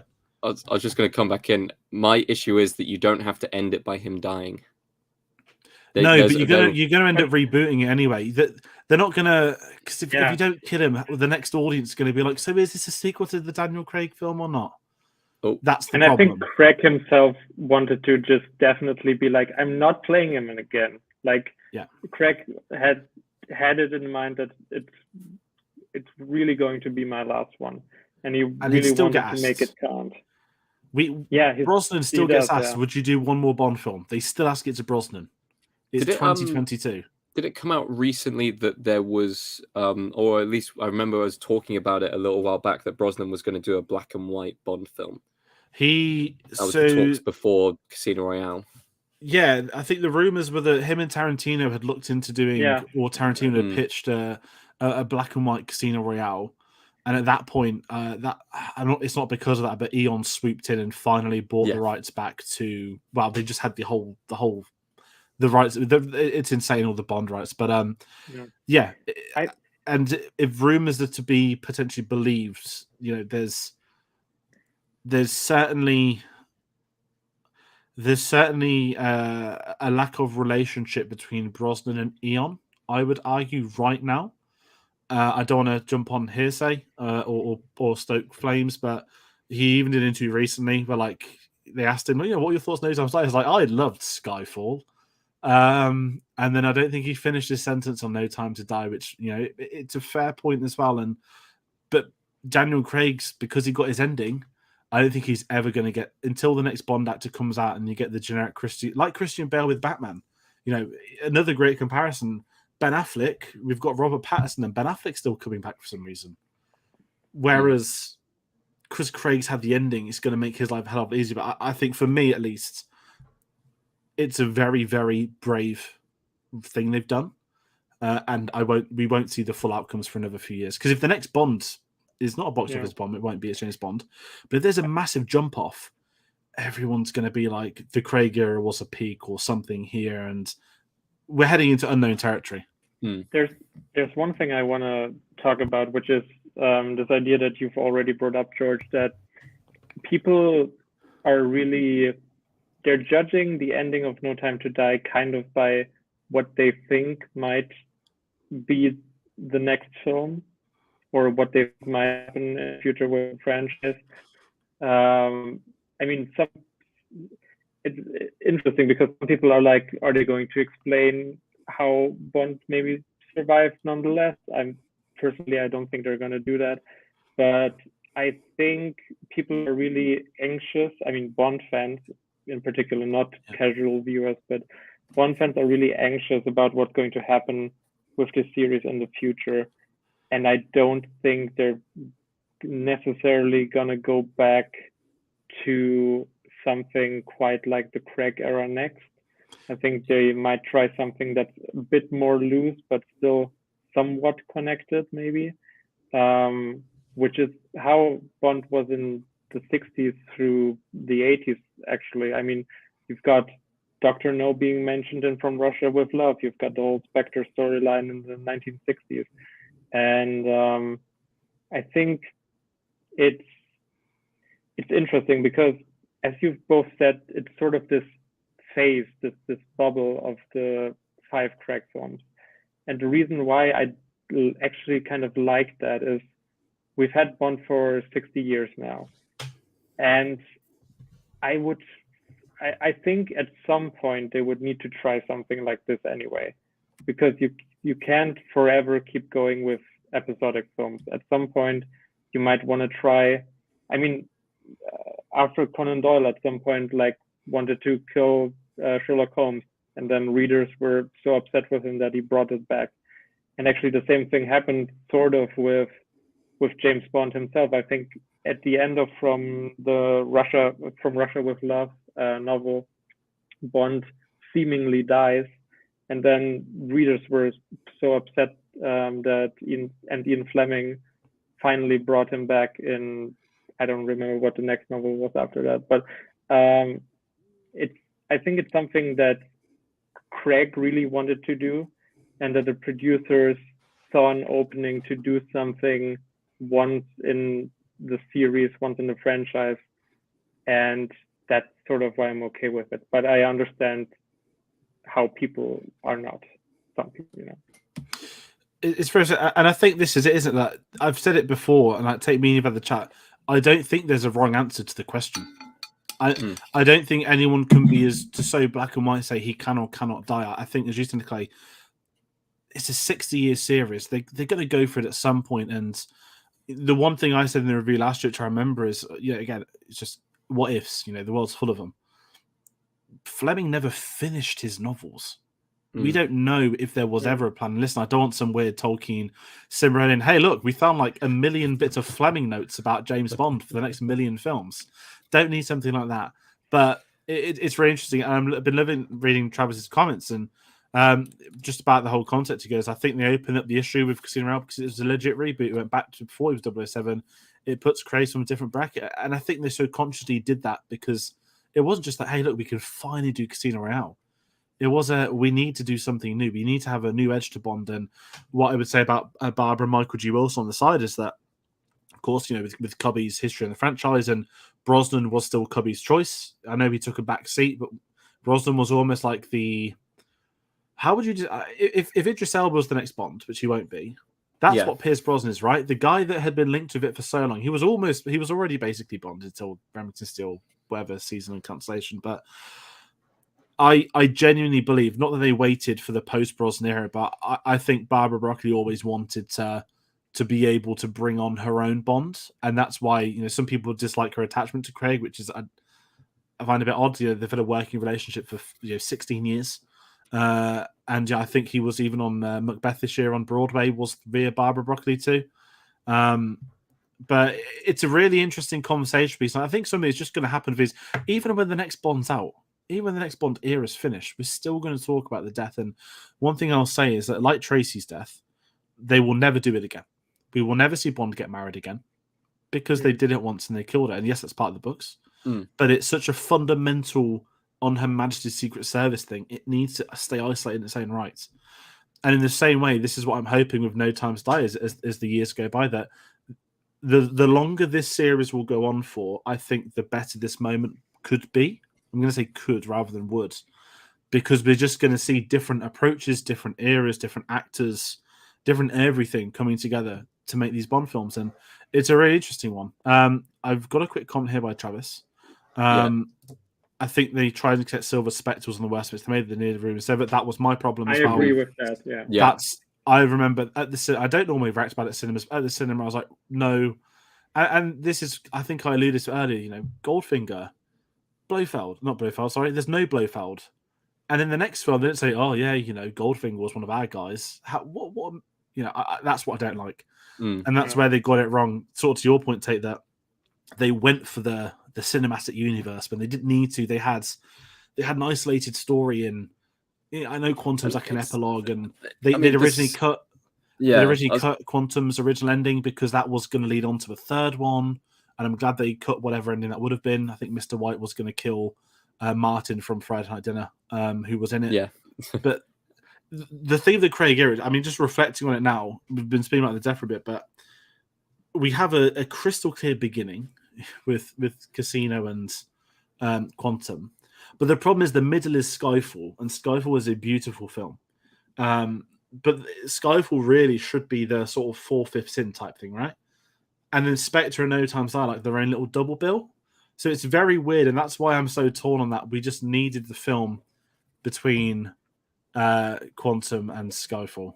Yeah, I just want to open up a comment because this kind of goes almost full circle back to our first discussion on Safin. The death isn't so much of an issue for me. It's how they do it and how they get there that's the issue. It really should have been Blofeld and Bond dying together. And I think that is a massive critique on Safin right there, because we've been following Blofeld, and I know they had the rights issues with Spectre and not being able to bring Spectre's name into it and stuff like that until later on in the Craig era. And that is the overall problem here. Blofeld is the main villain of these films, even if he's not said in name throughout the entire films. They try and link Quantum to being Spectre as like a shadow agency because they don't have the rights issues in there. They try and link Silver in there when there's absolutely no need to link him in there as well. But it all points towards, okay, Blofeld is the main villain here. We know that he's kind of captured and is in the final film. And then he dies midway through, and he's not the main villain to the set. So what you've been building up from, what you've done in the previous Bond franchise, which would tie into kind of the whole being it's a reboot, we're looking at it from a different perspective, or we're looking at it in a different timeline or in its own bubble. We go from the most famous Bond villain should be the final boss, should be the final last man standing, should be Bond and Blofeld, and we're left with Safin, who has no real connection to Bond. That's where it goes wrong. Better than it being his brother, though. Oh, God, please don't go there. That's my problem. I agree with you in theory, but the problem is they just screwed up Blofeld so much in Spectre that I think they were literally afraid to make him the main villain of this movie. And I would agree that it would have been the best for him, but I'm not sure if they could have even pulled it off at that point, because I think Blofeld may have been ruined beyond repair at this point.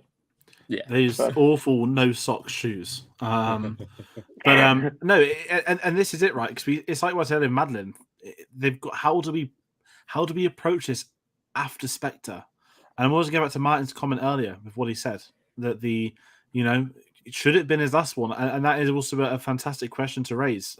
I'm glad it wasn't. I'm just going to say Craig needed a fifth film. And we've just got Travis again. The name reveal of Blofeld Spectre Series thinks that means nothing to Bond. Exactly that. I don't know what. I mean, we spoke about the death. I'm just give my two thoughts as well, because this is where I am with this. The death. I love the death. I love the balls to do it. Is the first form of respect. What I love is the systematic reason why he has to die. And listen, I know people dislike they could have burnt the ships. If you're going to put plot holes in a James Bond film, then I'm sorry, there's not going to be a single James Bond film left that you can't tear apart. There's never been a Bond film that you couldn't rinse. And it's part of the charm of it, because Bond's got to get out of these situations. But that aside, this is why I don't mind it. Bond has reached this point where if they're going to kill him, okay, some people may argue it should be for, well, king of a country now, queen of a country then. They will have that discussion and say, would it be on duty? And to me, I'm in the same industry. Bond shouldn't really die. And this is like a massive thing. Nikolai, you've got some praise in the comments for your posters. Very well, what I want to follow that up as well is it has to be personal to him. So it can't be for his job. It can't be for MI6. It can't be for Moneypenny, for M, for Q, or any of these people. He has to die for a reason that's personal to himself. Now, the villain is a mighty part of the answer, which I think we're all in agreement with. Tate, your theory is absolutely correct. It is, again, I'm going to go to Spectre for the issue that we have with this.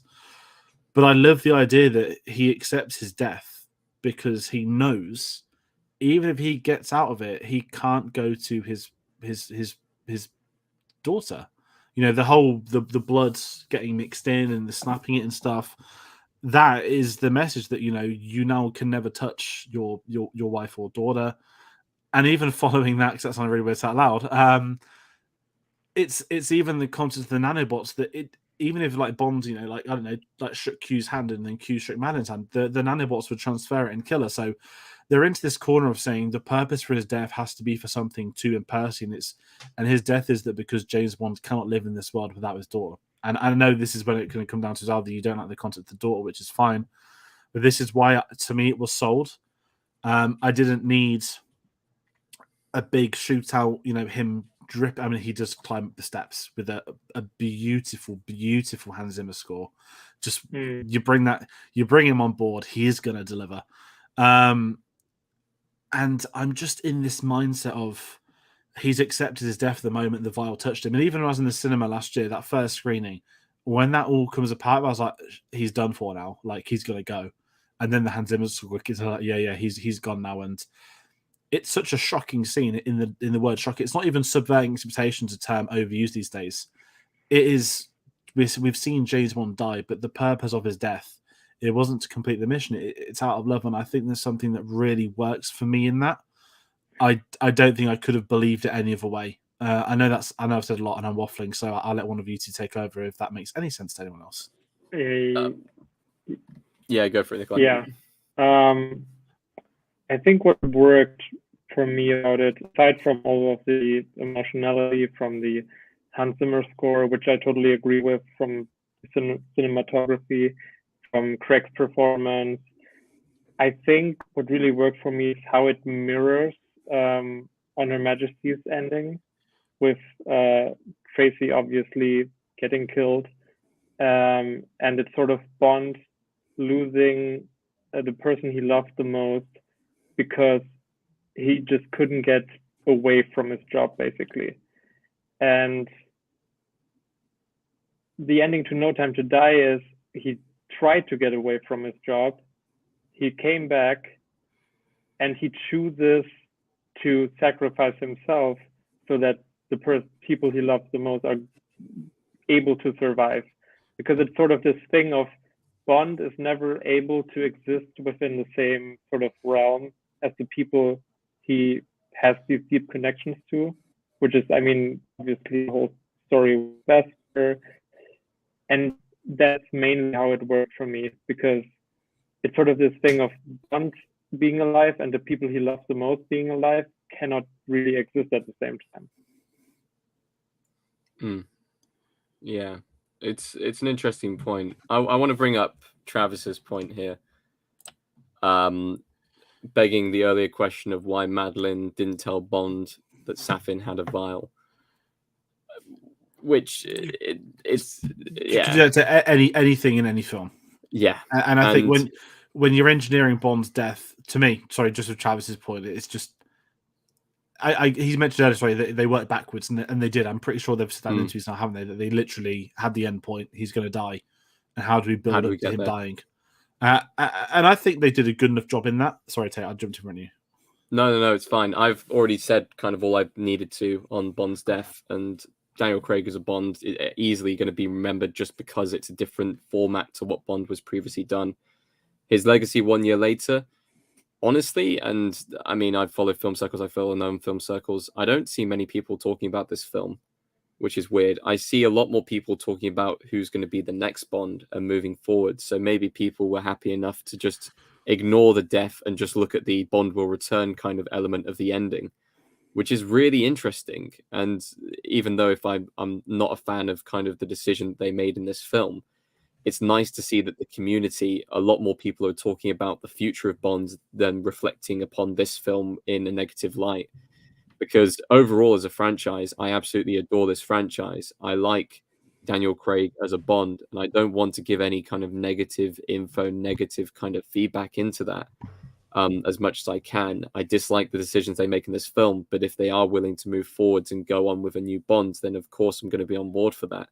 So I'm glad that there is a positive outcome to this, even if people view it as negative. It's a very good point. And what I'll kind of go with that as well is that one thing I'll say for Craig, I doubt I mean, he's the only Bond actor to have been in the social media era. I wouldn't count Brosnan. No. Because O2, we're getting the internet, and you would have had forums at that point. But we've lived in this bubble where I'm trying to remember the first time I've seen who's the next James Bond, and it pops up every time. I don't know if it's the same with German media, Nikolai, but over here, like the tabloids never talk about film, but with Bond, they're all over it. And it's just been a constant thing for even before Skyfall. I remember Idris Elba first being rumored for it.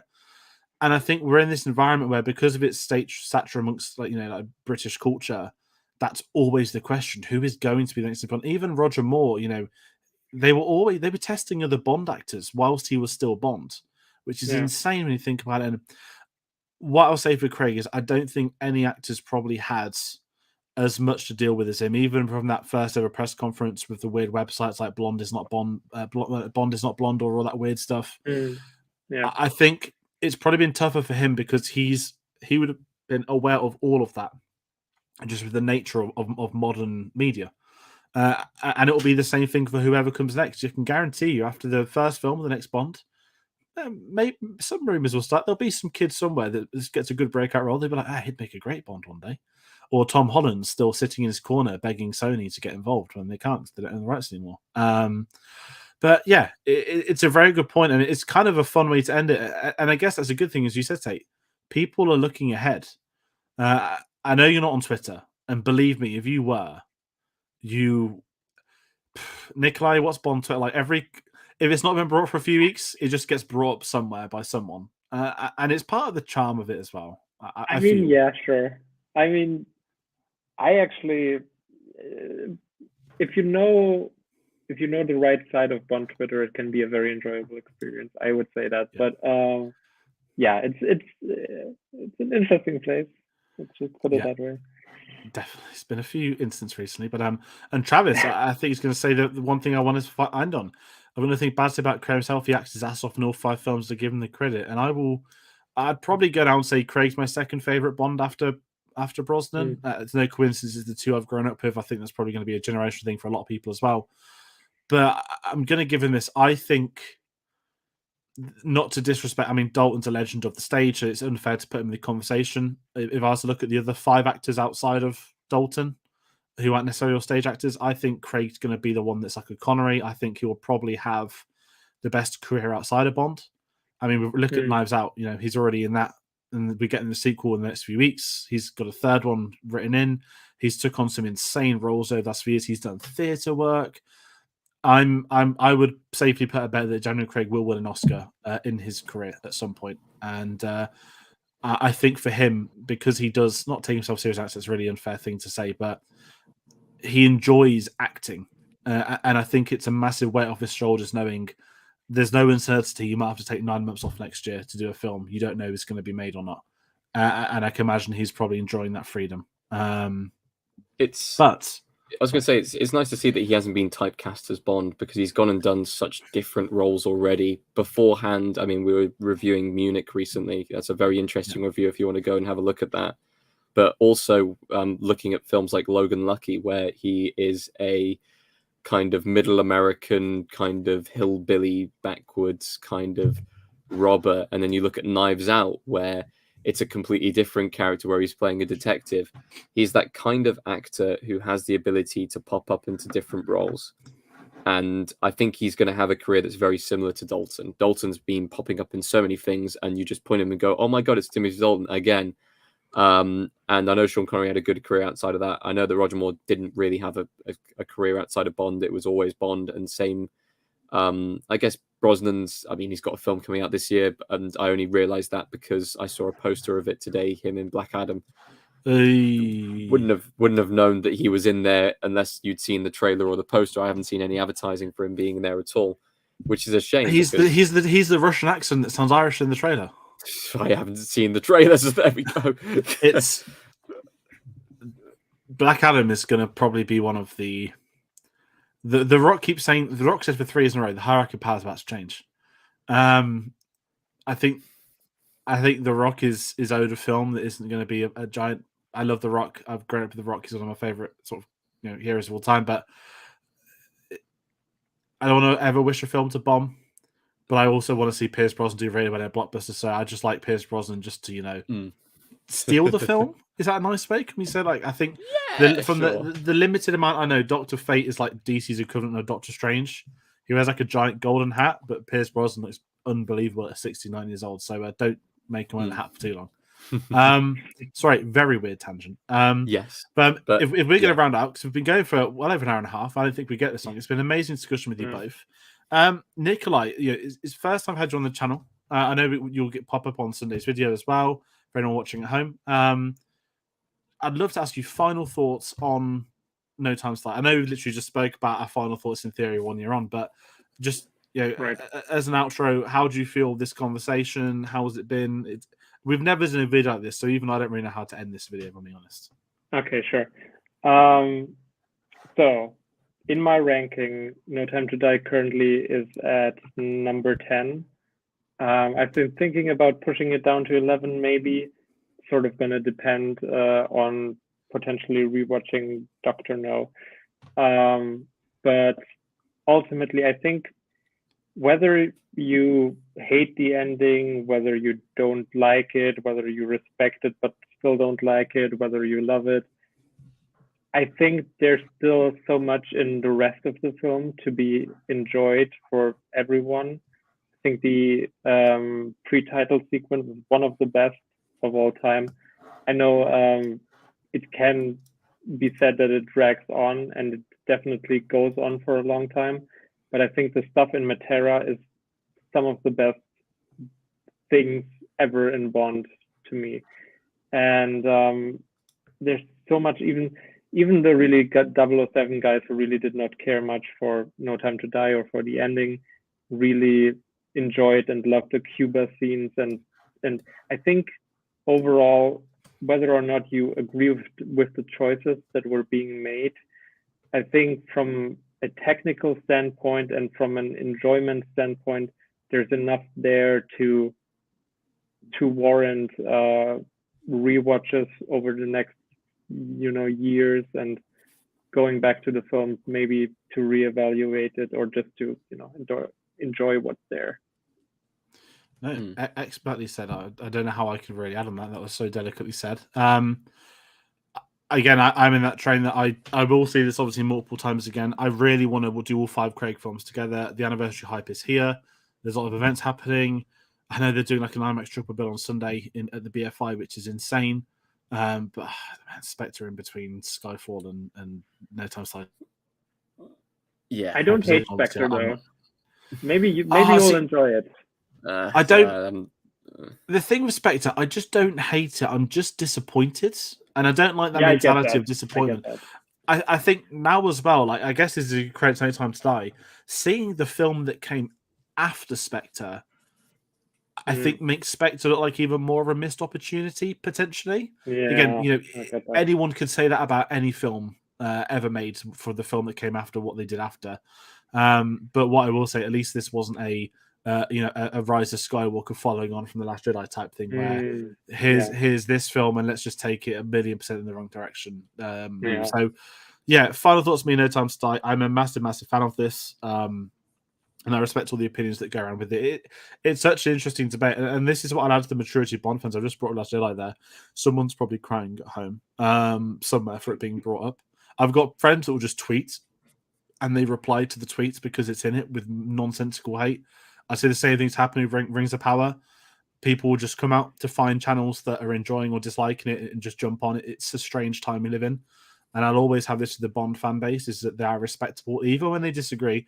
Even when, I know there is some beef on Twitter with some accounts that when it's obviously not personal, when it's genuine conversation, discourse on a film, I think they're one of the few fandoms that actually knows how to have rational conversations about them. And I think that's what's amazing. Even Travis, who's been commenting with us today, he said thanks for clearing his thoughts. And this is it. We enjoy hearing people's opinions on those. And I think this film's it's going to be more fascinating as the years go by to see what other thoughts come from it. And I don't want to leave us on a too negative note, but just for my own personal opinions and kind of this conclusion, it still leaves a sour taste in my mouth, and I don't know when that's going to go away. It's probably going to be a little bit of time before I see it again. Maybe if I do an entire watch through of the Craig films, or if I do an entire watch through of the entire franchise once again, will I maybe come back to this film? And just in general, I think it's a very well made but incredibly flawed film. I don't know if that's a critique on the film itself or the films that came before it and trying to fix those issues and add that element of finality. But somewhere along the process, I think they went wrong and they made some questionable decisions. And as far as making the film itself, they did a fantastic job. You can't fault Craig for his performance. You can't fault a lot of the characters that are involved in this, because they did make some very good choices in this film, like including Nomi, like Paloma, those two characters. I loved Felix in this film. There are a lot of good choices in this film, but for me, a lot of the choices they make just do not settle with me as my kind of love of the Bond franchise. And yeah, as far as kind of concluding it, I'm kind of happy to look forwards once again and really focus in on that point of Bond will return. And even if I dislike a Bond film, guarantee that somewhere down the line I'm going to like the next one. And that's just how the Bond franchise works. You get films where you don't like it as much, but you also get films where you absolutely enjoy it and love it. And that's the kind of franchise it's been over the last 60 years. And I'm ready for that roller coaster all over again. Definitely. And as we've been doing throughout the evening, we want to hear from you at home. So please do comment your thoughts on No Time to Die. If you missed the live stream, fear not. Just put your comments. We'll have a look at them. We'll reply to them. And we hope you can get a discussion going in there. Because we do enjoy chatting Bond. And, the downside of being a film channel is that we've got to find like the reasons why we cover certain things and whatnot. And Bond 60, we've had a lot of ideas throughout the year. We had other stuff planned at the start of the year. It's been nice to be able to come back to it, come back to the Bond space. It's been a lot of fun the last few weeks. So if you are a fan of James Bond, please do consider hitting the subscribe button because there is stuff happening. We've, of course, got the 60 Greatest James Bond Moments video going up this Sunday, 6 p.m.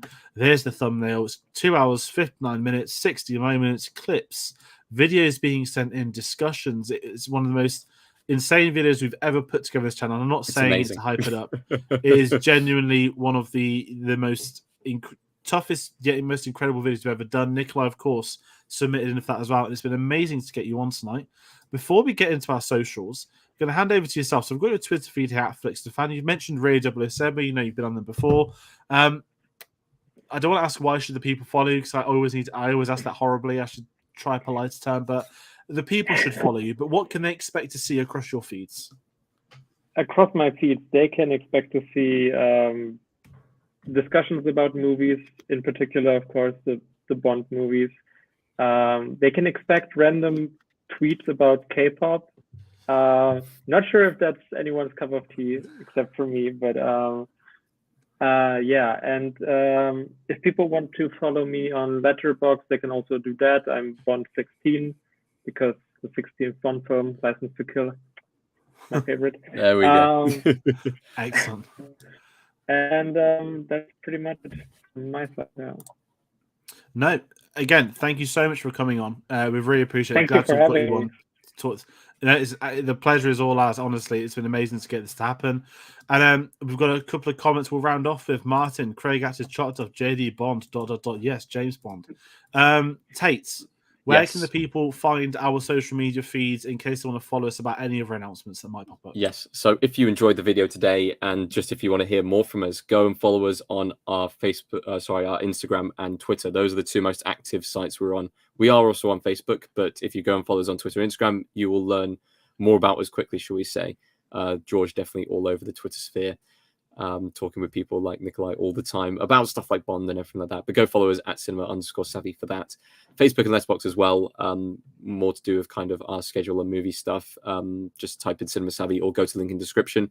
And finally, go onto our Redbubble store. It really helps us support out the channel. It allows us to be able to spend more on production value and be able to kind of dedicate more time to putting our videos out. So go buy a t-shirt, go buy a lovely cap that George is wearing, or go buy a pillow. For the hell of it. Definitely. No Bond merch, I'm afraid. We'd love to make them more affordable than the 007 store, but they're like £200 these days for anything. But yes, that's going to round out our video. Again, thank you all for watching. Thank you all for commenting, for tuning in. It's been a pleasure.